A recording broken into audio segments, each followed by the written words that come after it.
நம்ம வாழ்க்கையில் என்னைக்கு அந்த மாதிரி பொண்ணெல்லாம்.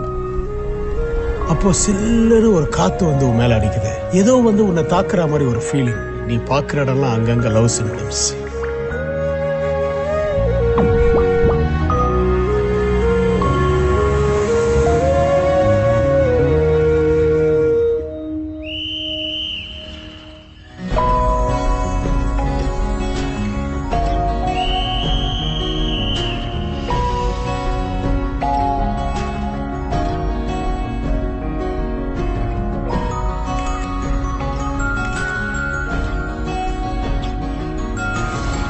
காதோரமா அவ தாண்டா அவன் வாழ்க்கை, அவளை விட்டுறாதடான்னு யாரோ சொல்ற மாதிரி கேட்டுச்சு.